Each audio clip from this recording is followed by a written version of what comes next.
Hello, hello, c'est Kazin, j'espère que vous allez bien. Bah franchement, vous m'avez manqué. C'est une blague à part, évidemment. Et que vous allez passer une bonne semaine. Voilà, on attaque la semaine avec... Alors, franchement, on sait que la semaine dernière, c'était la folie sur 8.5. Coup de génie quand même. On peut imaginer, hein, si Pokémon Company ouvre les vannes à bloc sur cette série-là, bah, ça aurait été un coup de génie évidemment, hein, parce que comment vendre l'intégralité d'une première vague de stock en 10 minutes, bah voilà, la méthode est trouvée. C'est très intéressant, donc on verra, on va suivre un petit peu l'histoire 8.5 et puis en plus coup de génie double, dommage collatéral EV9. Quand tu vois visiblement l'euphorie qu'il y a sur EV9, je t'avoue que je n'ai pas spécialement regardé. Comme je te dis, ça fait maintenant très longtemps que je me préoccupe plus des précommandes. Voilà, c'est quelque chose que je fais plus du tout. À une époque, j'étais dans les starting blocks, hein, dès que ça sortait, il fallait que je me précipite, etc. Mais ça, c'est une période révolue. Je pense que la hype 2021 m'a calmé, hein, voilà, complètement calmé sur ça. Et je pense qu'on est nombreux d'ailleurs à être un petit peu comme ça, de voir un petit peu au fil de l'eau comment on peut se débrouiller sans se faire un nœud dans la tête pour tout ce qui est précommande, prix, machin, truc, etc. En tous les cas, coup de génie ou pas, j'ai hâte de voir. En plus, avec cette histoire, ce mythe de l'ETB, rappeler pourquoi, peut-être qu'il y aurait un problème. Enfin voilà, il y a tout un tas d'histoires qui circulent sur 8.5 et c'est au final, est-ce que ça a été le but ou pas? J'en sais rien, mais au moins on parle de cette série. Alors là, pour en parler de cette série, on en parle évidemment, mais quand je dis on en parle, c'est partout, pas uniquement sur les réseaux sociaux, parce qu'on a toujours parlé des différentes séries, mais là, j'ai envie de dire, ça a complètement infusé, hein, vraiment partout. Et coup de génie ou pas, justement, est-ce qu'ils vont ouvrir les vannes? Parce qu'à un certain moment, je pense que leur intérêt, c'est de vendre, parce qu'il y en a beaucoup qui aimeraient pouvoir prolonger l'expérience 8.5. Moi, c'est mon cas, hein, par exemple. J'ai très peu d'items du coup 8.5, tu le sais. J'aurais pu je pense que raisonnablement, j'aurais pu dans mon Carrefour, puisque ça n'a pas été spécialement pris d'assaut, j'ai discuté un petit peu l'après-midi. Il y avait du monde, mais c'était jouable, pas comme certains où il y avait 200 personnes à l'ouverture. Là, c'était quand même un petit peu plus cool. Donc j'aurais pu récupérer certainement un item de chaque dans mon Carrefour et puis j'ai envie de dire guère plus sans faire un circuit comme certains l'ont fait. Donc voilà. Mais moi, en tous les cas, contrairement à d'autres, je trouve la série plutôt sympa à ouvrir. Taux de drop de 70%. Hein, si tu inclus, encore une fois, hein, c'est si tu inclus. Après, tu es libre de ne pas l'inclure. Moi, je ne débat pas là-dessus. Chacun fait ce qu'il veut. Il y en a qui considèrent que les Pokéball Master Ball ne sont pas des hits. Bah, pas de problème.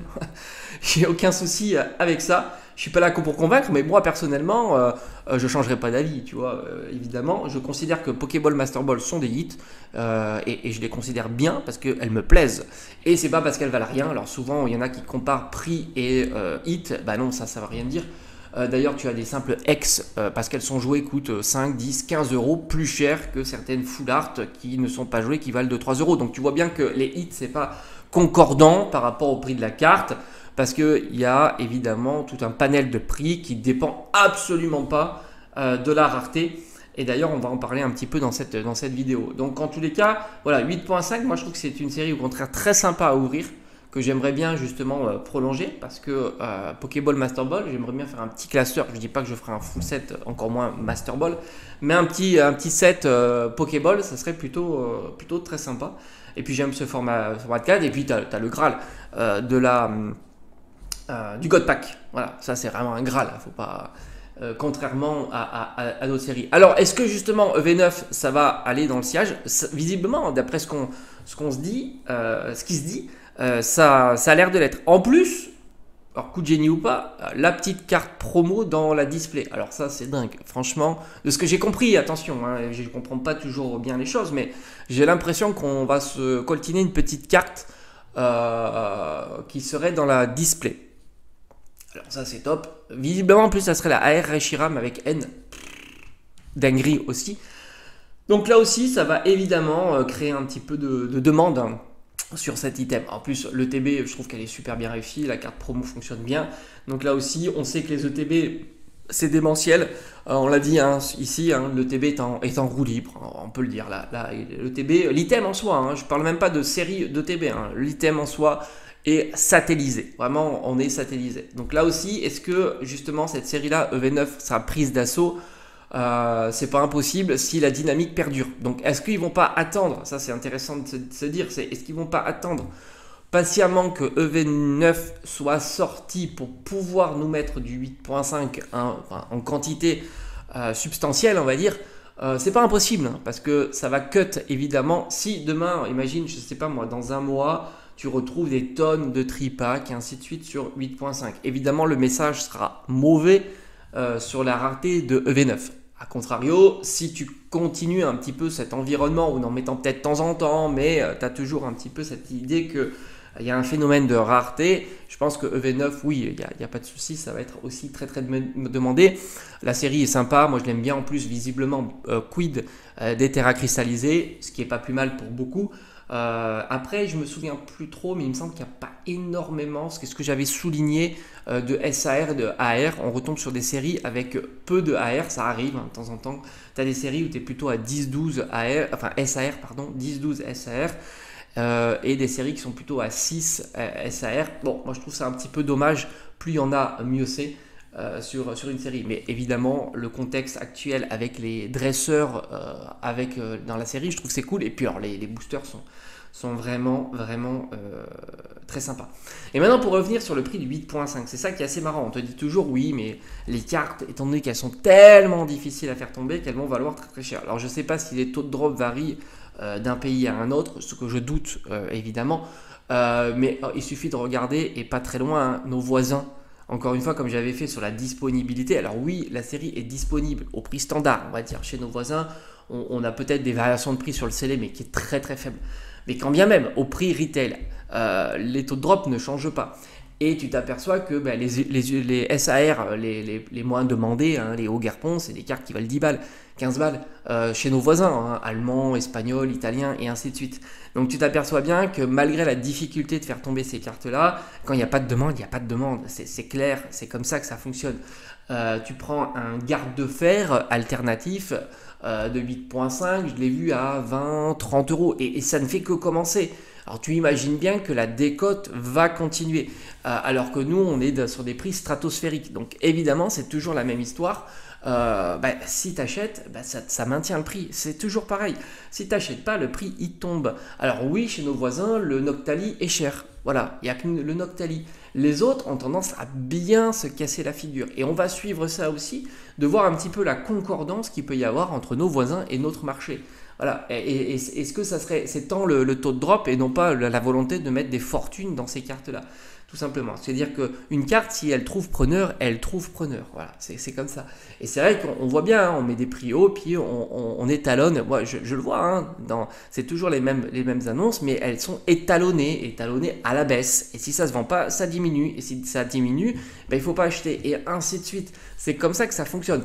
Donc oui, il y a toujours cette empreinte du Noctali, hein, les évolutions en règle générale, mais tout le reste qui n'est pas évolution, il n'y a aucune raison que ça vaille très cher. Alors oui, le taux de drop est plus difficile que sur les autres séries, mais c'est encore une fois une question de volonté. Il n'y a pas un marché, il n'y a pas une force physique qui consiste à te dire une carte, parce qu'elle drop peu, elle est chère. Non, ça ne marche pas comme ça. On est sur un marché d'offres et de demandes. S'il y a de l'offre, et il y a énormément d'offres, il faut qu'elle soit absorbée par la demande. Voilà, c'est comme ça que ça fonctionne.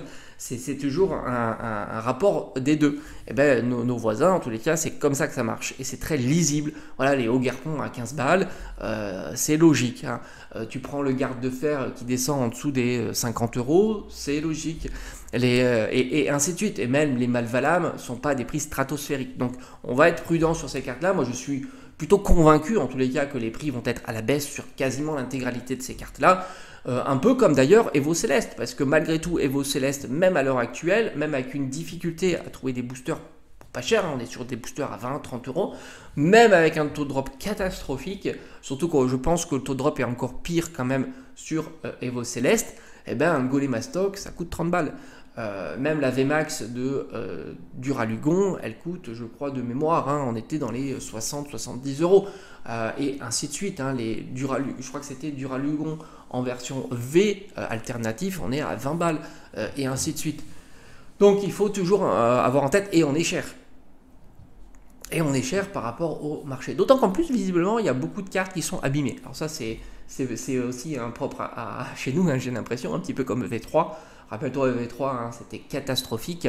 Et là, de ce que je vois, il y a pas mal d'annonces où, attention, petits défauts, qui sont des défauts, hein, quand même. C'est pas vraiment le tout petit défaut. Donc c'est assez marrant de voir en plus que nos cartes sont pas toujours très bien conditionnées. Bon, à mon avis, c'est propre à notre marché européen, peut-être, où le service client, enfin le service qualité est moins bon que les versions japonaises, où peut-être qu'ils se soucient plus de ça. Donc on fera une comparaison un petit peu du prix scellé. Parce que le prix CD, là c'est pareil, dans nos voisins, il n'est pas à ce niveau-là. Et il y a de la belle quantité en plus, c'est-à-dire qu'il y a quand même un prix scellé qui est abordable, qui est disponible. Et du coup, si tu as du... Alors évidemment, tu n'as pas un facteur 2, hein, tu vois, c'est ça aussi, parce qu'on pourrait dire oui, mais tu vois, le scellé est plus cher chez nous, donc forcément, il y a une différence sur le prix. Oui, mais un tripack comme ça, à l'heure actuelle, on va dire tu peux te débrouiller entre 35 et 40 euros, quoi, voilà. Après, je pense que chez nos voisins, on est à 25 euros, tu vois. Donc il n'y a pas un x2, puis même, hein, quand ta garde de fer à 30 balles, chez nous, la carte est à plus de 100 euros, hein, il me semble. Et encore, peut-être même à plus de 150 euros. Donc il n'y a pas ce rapport. Mais on va le suivre. Voilà, on est là pour suivre ça, pas à pas, tranquillement. Moi, j'imagine bien en tous les cas les Ogerpon, les cartes alternatives comme ça. Moi, il y a une carte alternative qui m'intéresse beaucoup, c'est Irfoudre. Voilà. Donc on va le suivre, Irfoudre, plus particulièrement, parce que c'est une carte qui me plaît énormément. J'ai un classeur à thème avec lui. Donc forcément, j'aimerais agrémenter, enfin Reiku, j'aimerais agrémenter mon classeur. Alors, je ne mettrai pas des sommes folles, hein, sur cette carte-là. Après, évidemment, j'imagine peu les personnes qui ont du mal à la faire tomber se débarrasser pour 3 fois rien, mais on verra. À un certain moment, c'est si tu ne vends pas et que tu as besoin de vendre, tu vas baisser le prix. Donc, coup de génie ou pas, la conclusion de cette vidéo, coup de génie ou pas, on va voir. Pour moi, s'il devait ouvrir vraiment, si le projet, c'est le but, on va dire, c'est d'ouvrir les vannes, on va dire raisonnablement, sur cette série 8.5, je pense que ça se fera plutôt vers la sortie déjà de EV9. Voilà. EV9 pour que justement cette idée qui perdure un peu de dire voilà, attention, EV9 ça va être une dinguerie, ça va être compliqué, il faut que tu te précipites comme ça, voilà, en 10 minutes tu as claqué le stock. Tu as claqué le stock, c'est énorme quand même. Quand tu vois certains TCG où bah, t'en trouves toujours des trucs partout, etc., c'est assez énorme la différence avec Pokémon. Et puis cette idée de dire que les stocks sont calqués sur les ventes précédentes, moi je comprends même pas cette idée, quoi. On sait toujours, il y a des séries qui marchent, il y a des séries qui marchent pas, tu peux le savoir en plus, surtout que tu as un marché qui est pas homogène, hein. Tu as des séries qui plaisent plutôt sur certains marchés, pas sur d'autres, et ainsi de suite. Donc cette idée de calquer les stocks localement par rapport à si tu as vendu ou pas vendu, ça je trouve ça assez fou, et pas très... c'est pas... Ça manque d'intuition sur ton propre travail, en fait. Tu sais très bien que 8.5 ça va fonctionner. Tu sais très bien que Fab Nébuleuse ça fonctionnera moins. C'est évident. Et après, je ne dis pas que ça fonctionnera moins globalement, internationalement parlant, mais localement, surtout que tu printes, hein, localement. Ça, c'est du français. Tu printes, je ne sais pas, d'autres langues, et ainsi de suite. Donc, localement, tu as un sentiment quand même. Si tu l'as pas, c'est que tu es assez déconnecté de ton propre marché, quoi. Enfin, c'est mon point de vue. Tu sais pertinemment qu'une série comme ça, ça fonctionnera, quoi. Comment tu peux imaginer le contraire? Donc calquer sur un volume de 6.5 et pour imaginer de dire oui, mais tu vas créer un manque pour pouvoir vendre du 6.5 qui ne s'était pas vendu, là aussi c'est audacieux. Parce que qu'est-ce qui a créé l'emballement? C'est le fait qu'il y a eu sur toutes les plateformes, voilà, c'est ça qui a créé beaucoup d'emballement sur cette série. Allez, je vous dis à bientôt.